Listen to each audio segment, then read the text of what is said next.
তো hello friends, আমি Sandeep and আপনারা দেখছেন লার্নিং দুনিয়া 2.0 ইউটিউব চ্যানেল।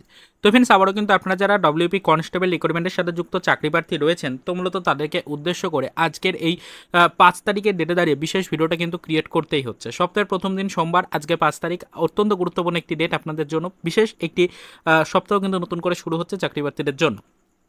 আপনারা কম বেশি কিন্তু সকলেই জানেন যে আপাতত আপনাদের নিয়োগ প্রক্রিয়ার পরবর্তী স্টেপগুলো কমপ্লিট করাতে প্রধান বাধা হয়ে দাঁড়াচ্ছে কিন্তু রাজ্যে চলতে থাকা আপাতত ওবিসি মামলা। ইতিমধ্যে আপনারা সকলেই জানেন যে হাইকোর্টে চলতে থাকা ওবিসি মামলার কেসটা অলরেডি কিন্তু গত সপ্তাহে আমরা দেখলাম যে সেটা কিন্তু মেনশন করানো হয়েছিল এবং সেটার কিন্তু একটি হিয়ারিং ডেট চলতি সপ্তাহে পড়ার ডেট রয়েছে, বা চলতি সপ্তাহে কিন্তু এই হিয়ারিংটা হবে বলে আমরা খবর পেয়েছিলাম। তো সেই হিয়ারিং ডেট নিয়ে ইতিপূর্বে কিন্তু আপডেট এসেছিল যে 6 তারিখে হিয়ারিং হচ্ছে, তবে সেরকম কোনো অফিসিয়াল ইনফরমেশন কিন্তু ছিল না, অফিসিয়াল কোনো প্রমাণ কিন্তু আপনাদেরকে দেখানো সম্ভব হচ্ছিল না। তবে অলরেডি কিন্তু আজকে 5 তারিখে ডেটে দাঁড়িয়ে আপনাদেরকে একটি প্রুফ দেখাচ্ছি, যেখান থেকে পরিষ্কারভাবে বোঝা যাচ্ছে যে ইতিমধ্যে কিন্তু এই মামলাটা লিস্টেড হয়ে গেছে এবং এই মামলার হিয়ারিং 6 তারিখেই অর্থাৎ আগামীকালকেই হচ্ছে। তো সেই বিষয়টা কিন্তু ফ্রেন্ডস আপনাদেরকে এক নজরে দেখিয়ে দেওয়ার চেষ্টা করছি এই মুহূর্তে। দেখুন, সরাসরিভাবে অনস্ক্রিনে দেখতেই পাচ্ছেন যে একটি ফুটেজ কিন্তু এই মুহূর্তে আপনাদেরকে দেখাচ্ছি। দেখুন, কলকাতা হাইকোর্টের সরাসরি অ্যাপলেট সাইডের ডিটেলস আপনাদের সামনে শো করছি। এখানে দেখতেই পাচ্ছেন যাবতীয় ডিটেলস উল্লেখ করা রয়েছে। তো এটা কিন্তু দেখতেই পাচ্ছেন যে যে মান্থলি কজ লিস্ট রয়েছে সেখান থেকে কিন্তু ফ্রেন্ডস আমরা ডিটেলসটা ওপেন করেছি।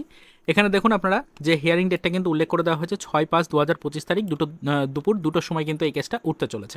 6/5/2025 তারিখ দুপুর 2টোর সময় এই মামলাটা অবশ্যই কিন্তু হাইকোর্টে উঠতে চলেছে। এই বিষয়টা কিন্তু এখানে পরিষ্কার উল্লেখ করা রয়েছে, অনারেবল জাস্টিসদের নাম কিন্তু এখানে উল্লেখ করে দেওয়া হয়েছে।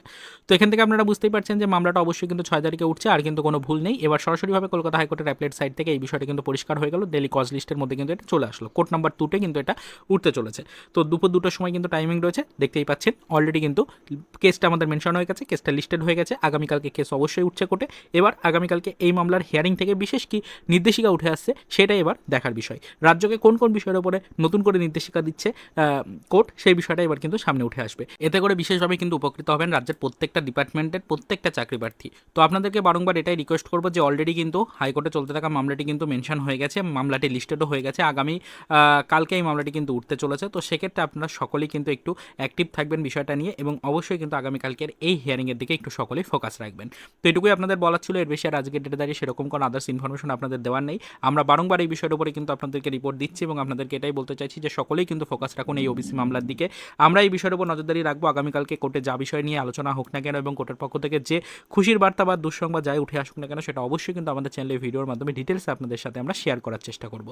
তারপরে তো এর বেশি আর সেরকম কোনো ইনফরমেশন আপনাদের দেওয়ার মতো নেই। অলরেডি কিন্তু আজকে কেস রিপোর্টটা আপনাদেরকে দেখালাম। তো আশা করছি আগামীকালকে এই কেসটা যখন হাইকোর্টে উঠবে তখন হয়তো বিচারপতিদের পক্ষ থেকে রাজ্যকে বিশেষ কিছু নির্দেশিকা দেওয়া হবে এবং সেই নির্দেশিকা অনুযায়ী হয়তো রাজ্য কিছু পদক্ষেপ নেবে পরবর্তীতে রাজ্যের প্রত্যেকটা ডিপার্টমেন্টের নিয়োগ প্রক্রিয়াগুলোকে এগিয়ে নিয়ে যাওয়ার জন্য, যেগুলো পেন্ডিং পর্যায়ে রয়েছে। তো আমরা সেই দিকে নজরদারি রাখবো। বিশেষ কিছু আপডেট আসলে অবশ্যই সেটা আগামীকালকে আমাদের চ্যানেলে ভিডিওর মাধ্যমে আপনাদের সাথে আমরা শেয়ার করার চেষ্টা করব। তো এই নিয়ে যদি কারো কোনো মন্তব্য বা কোনো প্রশ্ন থাকে অবশ্যই সেটা কমেন্টে জানাতে পারেন। আপনাদের মতামতের উপরে বেস করে আমরা পরবর্তীতে যতটা সম্ভব আপনাদেরকে রিপ্লাই দিয়ে হেল্প করার চেষ্টা করব। তারপরে তো এই পর্যন্তই, চলুন দেখা হবে নেক্সট ভিডিওতে। পরবর্তীতে আবারও আমাদের ডব্লিউপি কনস্টেবল রিক্রুটমেন্ট রিলেটেড কিছু আদার্স অফিসিয়াল আপডেটের সাথে।